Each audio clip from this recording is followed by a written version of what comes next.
দিনের অল্প বুঝ অনেক ইবাদতের চেয়ে কি উৎকৃষ্ট। বুঝটা বোঝা যাচ্ছে না, বুঝ বড় জিনিস। তা আমরা সেই দিনের কিছু বিষয় বোঝার জন্য আমরা এখানে হাজির হয়েছি।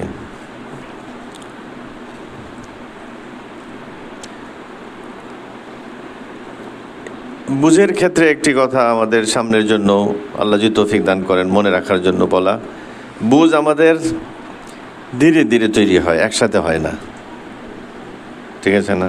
জ্ঞানটা ধীরে ধীরে আসে। একটা জিনিসের জ্ঞান একসাথে একদিনে আসবে না। একটা বিষয়ের আলোচনা এক শব্দে, মানে একই শব্দ একই বাক্য, মানে একটা পৃষ্ঠা আমি আজকে পড়লাম, একবার পড়লাম, এটার জ্ঞান যারা অর্জন করার পথে আছে, যারা অর্জন করে ফেলেছে তাদের না, যারা অর্জন করতে আসছে শিক্ষার্থী, তার কাছে নতুন নতুন বিষয়টা আমি হুবহু লিখে আজকে একবার বললাম, তার যা বুঝে আসবে আবার বললে আরেকটু বেশি হবে, আবার বললে আরেকটু হবে, আবার বললে আবার একটু যদি গ্যাপ হয়, আজকে যা বললাম এটাকে সময় দিয়ে কাল আবার আরেকদিন সময় দিয়ে পরশু আবার, তাহলে এই বুঝটা ধীরে ধীরে ধীরে পূর্ণ হবে।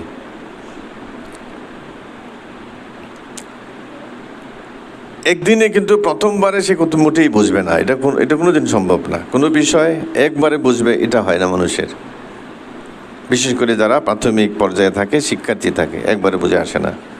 এটা আল্লাহর কি কুদরত এবং তার কি রহস্য, সেদিকে আমরা গেলে আরও আমাদের আলোচনা ওখানেই শেষ হয়ে যাবে, রাত শেষ হয়ে যাবে বা আমাদের সময়টা শেষ হয়ে যাবে।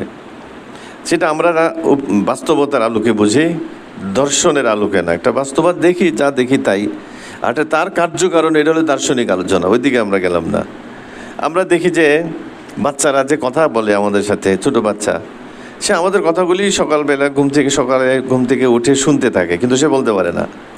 না, সকালে উঠেই সে শুনে নাম, মার নাম, বাবার নাম, ভাই বোন, খালা, খানা, পিতা, পানি, গ্লাস, এই সেইটা বলতে থাকি।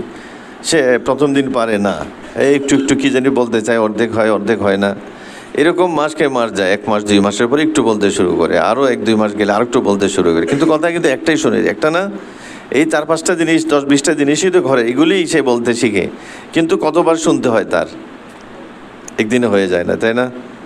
তো কেন? এটা একটা আল্লাহর নিয়ম যে আজকে যা শুনে এটা সে ক্যাচ করতে পারে না, শব্দ এটাই, শব্দগুলি পর্যন্ত তার মাথায় ঢুকে না, কিন্তু এই শব্দ কয়েকবার কয়েক মাস শোনার পরে এখন সে শব্দ ঠিক বলে ফেলে, ঠিক আছে না?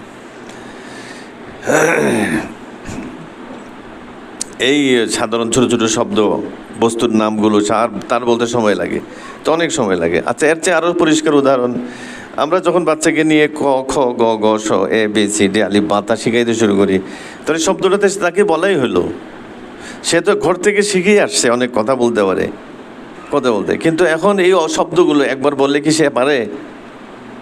একবার বললে পারে না, বলতেও পারে না সে একবার। অথচ আমি বলি, আবার বলি, আবার বলি, প্রতিদিন আমার সাথে বলতে বলতে বলতে ধীরে ধীরে কি আসে তার মাথায় ঢুকে।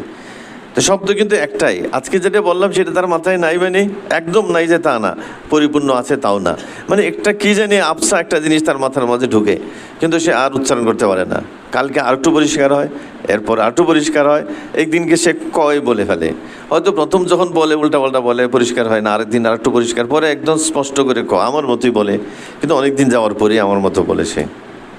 তো ধীরে ধীরেই তো জ্ঞানটা কি হয়, অর্জন হয়।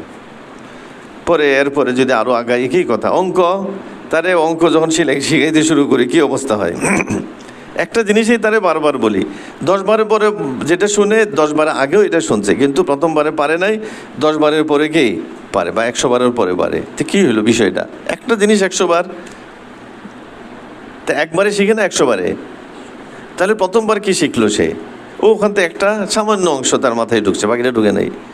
এরপরে যখন আবার এই শব্দ শুনলো, ওখান থেকে কী জানি ছুটে গিয়ে তার মাথায় একটা অংশ ঢুকলো, একটা ছায়া বা একটা আলু বা একটা কিছু তার মাথায় ওখান থেকে সামান্য গিয়ে হয়, এর বেশি হয় না, তারপরে এটা পূর্ণ হয়।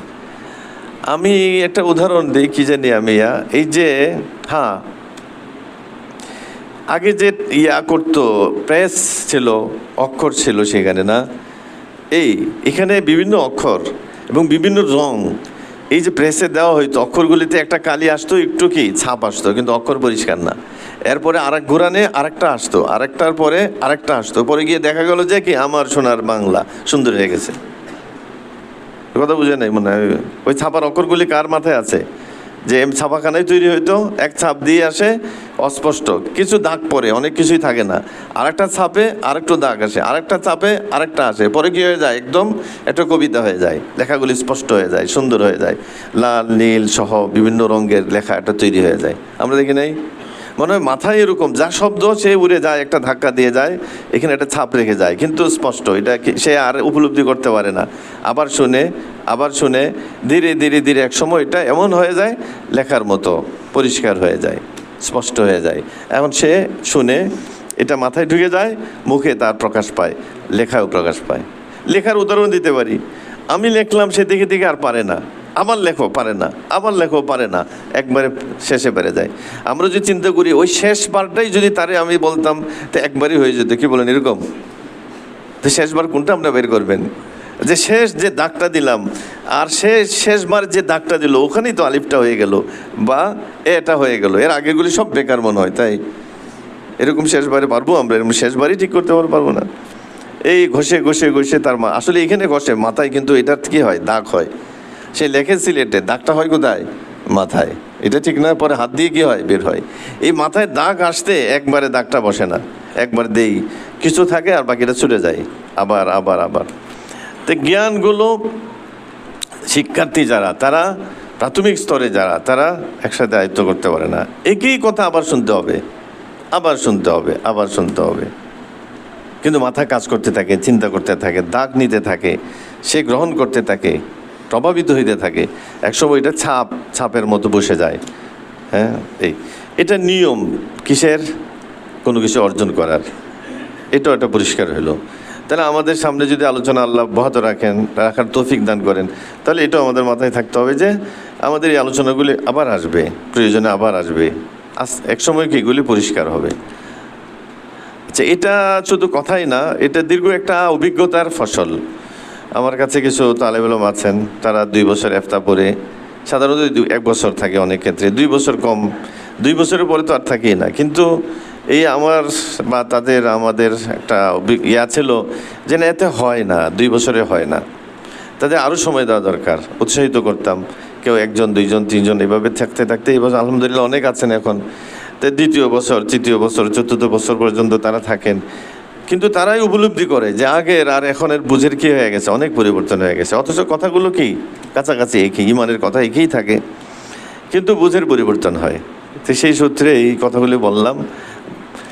তো আমাদের একটু সময় নিয়ে এই উপস্থিত আমরা যদি পারি, বারবার আমরা এই অনুষ্ঠানটা করব এবং আমরা হাজির থাকার চেষ্টা করব, শুনতে চেষ্টা করব। ইনশাআল্লাহ আল্লাহ তাআলা বুঝ দিয়ে দেবেন। আমাদের কথাও তো আছে, এই কথা আমাদের প্রবাদ বাক্যে আছে কি, একবার না পারিলে দেখো শতবার হইলেও কি হবে, এই জন্য তো।